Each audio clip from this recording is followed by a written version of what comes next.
US embassy in India వాళ్ళు కొత్త warning అయితే ఇచ్చారు నిన్న. అదేంటంటే మీరు ఎవరైనా సరే క్రిమినల్ రిలేటెడ్ యాక్టివిటీస్ లో ఇన్వాల్వ్ అవుతే ఖచ్చితంగా మేము సీరియస్ యాక్షన్స్ తీసుకుంటాము. కాబట్టి మీరు ఎవరైనా సరే జాగ్రత్తగా ఉండండి. యునైటెడ్ స్టేట్స్ గవర్నమెంట్ ని తక్కువ అంచనా వేయకండి. ఈ పర్టికులర్ మూమెంట్ లో వాళ్ళు ఎందుకు ఇచ్చారు ఈ వార్నింగ్ అంటే, ఇప్పుడు చాలా మంది H1B వీసాల కోసం, H4 వీసా ఇంటర్వ్యూల కోసం ఇండియా వెళ్ళారు, స్టక్ అయిపోయారు. సో వాళ్ళ ఇంటర్వ్యూలు పోస్ట్పోన్, కొంతమంది 6 months 7 months 8 months పోస్ట్పోన్ అయిపోయినాయి. ఈ గవర్నమెంట్ మీద ప్రెషర్ తీసుకొస్తున్నారు, ఇండియన్ గవర్నమెంట్ మీద. ఇండియన్ గవర్నమెంట్ యుఎస్ గవర్నమెంట్ తో టచ్ లో ఉంది. సో మెయిన్ ఏంటంటే ఇప్పుడు వీసా రివోక్ అయిన వాళ్ళలో చాలా మంది DUIలు, DWIలు, తర్వాత క్రైమ్ రిలేటెడ్ ఇష్యూస్, డొమెస్టిక్ అబ్యూజ్లు, లేకపోతే ఇంకోటి రకరకాలుగా ఎవరెవరైతే బయోమెట్రిక్స్ అనేది పోలీస్ స్టేషన్ లో ఎప్పుడైనా ఏదో ఒక సిచ్యువేషన్ లో ఇచ్చుంటారో వాళ్ళందరికీ కూడా.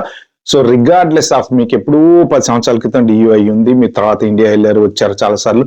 ఇప్పుడు 2012, 2010, 2011 లో ఉన్న DUI వాళ్ళకు కూడా వీసా రివోకేషన్స్ అవుతున్నాయి. యుఎస్ లో ఉంటే ఓకే, కొంత సేఫ్. మీరు ఇండియాలో ఉంటే మాత్రం స్టాంపింగ్ చేయించుకుని వెళ్ళాలి. నిన్న మన వీడియో కూడా ఒక వ్యూయర్ పెట్టాడు, నేను ఇండియా వచ్చాను, నా వీసా రివోక్ అయిందని చెప్పేసి. సో అలాంటి సిచ్యువేషన్స్ లో ఇక్కడ వీళ్ళు మెన్షన్ చేసింది ఏంటి అంటే, ఒకసారి ఈ ఎక్స్పోజ్ చదువుదాం మనం. If you break US law you will be punished with significant criminal penalties.